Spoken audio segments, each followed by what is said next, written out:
Assalamualaikum warahmatullahi wabarakatuh. Halo semua, kenalin aku Alfa Zahra.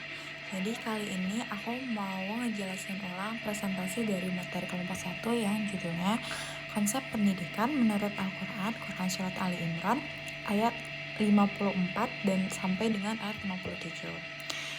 Oke, jadi pertama-tama aku bakalan bacain terjemahan ayatnya dulu.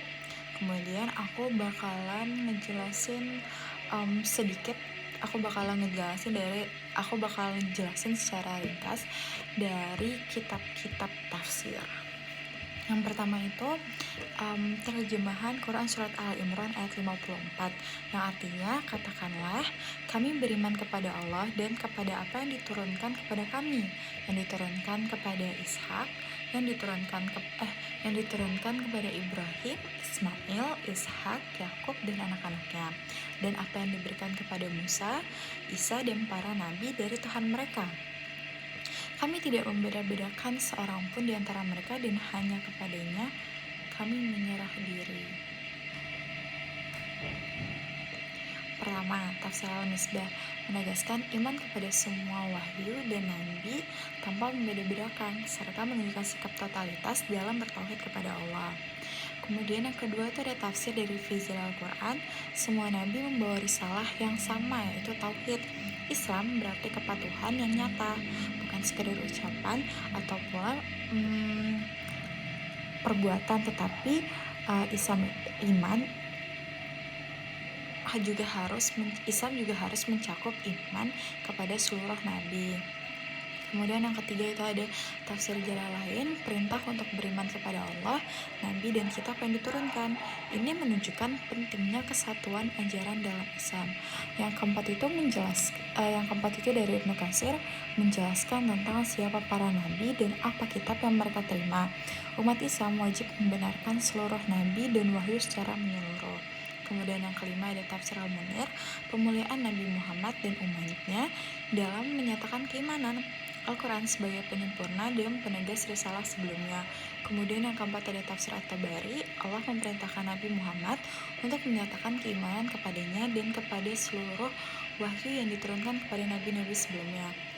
Ini menunjukkan bahwa agama para nabi adalah satu Islam, yaitu tunduk kepada Allah dan kepada perintahnya. Kemudian kita lanjut untuk ayat Ali Imran, Quran Surat Ali Imran ayat 85, yang arti terjemahannya adalah barang siapa yang mencari agama selain agama Islam, maka sekali-sekali tidaklah akan diterima agama itu daripadanya, dan dia akan merugi di akhirat, dan dia adalah orang-orang yang merugi di akhirat. Yang pertama itu tafsir Al-Misbah. Islam ditegaskan sebagai satu-satunya agama yang sah. Mencari jalan lain merupakan kesia-siaan yang akan mengakibatkan kerugian yang besar di akhirat. Kemudian tafsir Fizil Al-Quran. Islam bukan hanya sekedar ritual, namun sistem yang utuh. Menolak Islam setelah mengetahuinya berarti memilih kesesatan dan kerugian yang abadi. Kemudian dalam tafsir jalan lain, hanya Islam yang diterima di sisi Allah, agama yang tidak sah dan akan menyebabkan kerugian di akhirat. Kemudian ada tafsir Ibnu Katsir. Dalam tafsir Ibnu Katsir, amalan yang tidak berdasarkan pada syariat Islam akan ditolak. Hadis Nabi menegaskan bahwa setiap ibadah yang tidak sesuai dengan perintah beliau akan tertolak. Kemudian tafsir Al-Munir, Islam adalah fitrah manusia. Orang yang menolak Islam telah menyimpang dari fitrahnya dan tergolong orang-orang yang merugi di akhirat. Kemudian ada tafsir At-Tabari. Allah menyatakan bahwa Islam hanya satu-satunya agama yang diterima. Siapapun yang menolak Islam setelah jelas kebenarannya, maka amalannya tidak akan diterima dan dia termasuk orang-orang yang merugi. Kemudian terjemahan Quran Surat Ali Imran ayat 86, yaitu bagaimana Allah akan menunjuki suatu kaum kafir sesudah mereka beriman serta telah mengakui bahwa Rasul, yaitu Muhammad, benar-benar Rasul, dan keterangan-keterangan pun telah datang kepada mereka. Allah tidak menunjuki orang-orang yang zalim. Yang pertama itu ada tafsir dari Al-Misbah, tafsir Asma Al-Misbah dari Quraish Shihab. Ayat ini menggambarkan keheranan terhadap orang-orang yang kembali kafir setelah mereka beriman, menyaksikan kebenaran Rasul dan menerima bukti-bukti nyata. Ini menunjukkan bahwa mereka telah menolak kebenaran secara sadar, sehingga Allah tidak akan memberikan petunjuk kepada mereka, yaitu orang-orang yang zalim. Kemudian yang kedua ada tafsir fi zilal Al-Quran. Ini menekankan bahwa petunjuk Allah tidak akan diberikan kepada mereka yang dengan sengaja menolak kebenaran setelah mengetahuinya. Penolakan tersebut bukan karena ketidaktahuan, tetapi karena mereka sombong dan zalim. Kemudian yang ketiga itu ada tafsir Jalalain yang menegaskan bahwa Allah tidak akan membimbing orang-orang yang kafir padahal mereka telah beriman. Kemudian mereka juga telah menyaksikan kebenaran Rasul, kemudian juga mereka sudah menerima bukti-bukti nyata. Ini menunjukkan bahwa mereka itu secara sadar memilih untuk menolak kebenaran. Kemudian tafsir Ibnu Katsir mengisahkan dari kaum Ansor yang murtad padahal ia telah beriman. Kemudian ia menyesal dan bertanya apakah taubatnya diterima. Ayat ini menunjukkan bahwa Allah tidak akan memberi petunjuk kepada mereka yang dengan sadar menolak kebenaran setelah mereka tahu, kecuali orang-orang yang bertaubat dengan sungguh-sungguh. Kemudian di dalam tafsir Al-Munir menjelaskan bahwa Allah tidak akan membimbing orang-orang yang sudah memilih untuk menolak kebenaran padahal mereka sudah mengetahuinya. Ini menunjukkan bahwa penolakan tersebut itu dikarenakan kesadaran mereka, bukan dikarenakan kesengajaan, bukan karena mereka tidak tahu, bukan karena ketidaktahuan. Kemudian yang keenam ada tafsir At-Tabari yang menegaskan bahwa Allah tidak akan memberikan petunjuk kepada orang-orang yang telah memilih menolak kebenaran setelah mereka mengetahui dan mereka menyaksikan bukti-bukti nyata. Ini menunjukkan bahwa mereka memilih jalan kesesatan itu dengan sadar. Lalu terjemahan untuk Quran Surat Ali Imran ayat 87 yang artinya mereka itu balasannya ialah bahwasanya laknat Allah ditimpakan kepada mereka. Demikian pula laknat para malaikat dan manusia seluruhnya. Dalam tafsir Al-Misbah, ayat ini menyatakan bahwa mereka yang menolak kebenaran setelah mengetahuinya akan mendapatkan kutukan. Kutukan dari siapa? Dari Allah, dari para malaikat, dan dari seluruh manusia. Yang mana mereka akan kekal dalam kutukan tersebut tanpa ada pengurangan atau penundaan azab sedikit pun. Kemudian dalam tafsir Fizila Al-Quran menjelaskan bahwa konsekuensi dari kebenaran secara sadar adalah kutukan abadi dari Allah. Para malaikat dan manusia tidak ada pengurangan atau penundaan azab bagi mereka. Kemudian yang ketiga ada tafsir Jalalain mengatakan bahwa orang-orang yang menolak kebenaran setelah mengetahuinya akan mendapatkan kutukan dari Allah, para malaikat, dan seluruh manusia. Mereka akan kekal dalam kutukan tersebut tanpa ada pengurangan azab atau penundaan.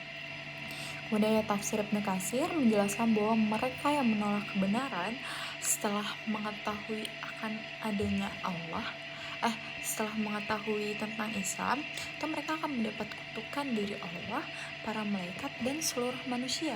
Mereka akan kekal di dalamnya dan tidak mendapatkan pengurangan azab atau penundaan. Namun, apabila mereka telah bertaubat dan memperbaiki diri, maka sesungguhnya Allah Maha Pengampun lagi Maha Penyayang.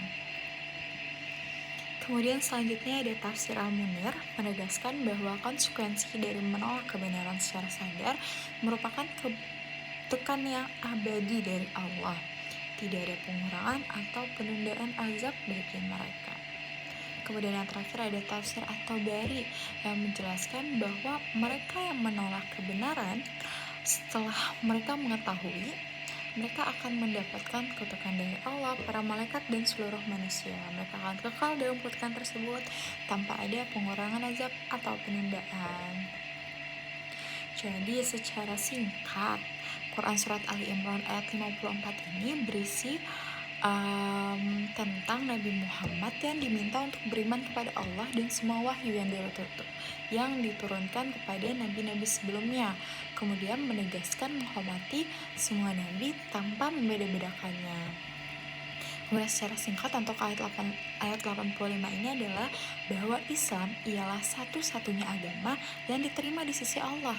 Mencari agama selain Islam akan sia-sia dan merugi di akhirat. Kemudian di ayat 86 ialah mereka yang berpaling dari iman setelah mereka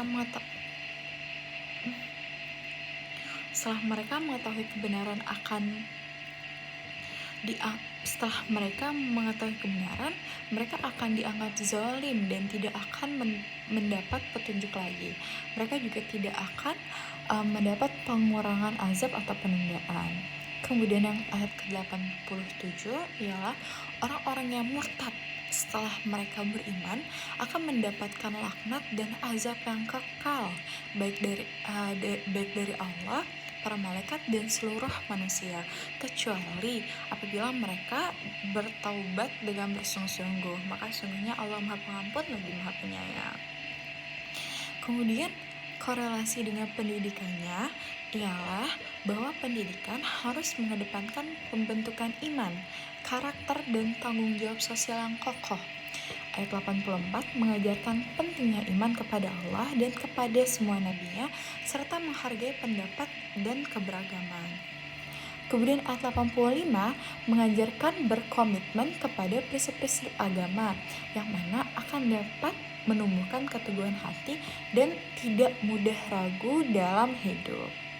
Kemudian terakhir, korelasi ayat 87 dan ayat 86 sampai 87 terhadap pendidikan, ia mengajarkan pentingnya menerima kebenaran dan berpikir kritis, di mana kita harus selalu mencari kebenaran, berpikir secara rasional, dan menerima fakta yang jelas, yang mana hal ini akan menumbuhkan rasa tanggung jawab sosial dan pemahaman bahwa setiap tindakan itu akan mendapatkan akibatnya.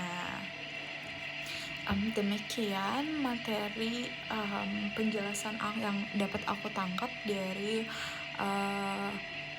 korelasi pendidikan Quran Surat Ali Imran ayat 84 sampai dengan 87.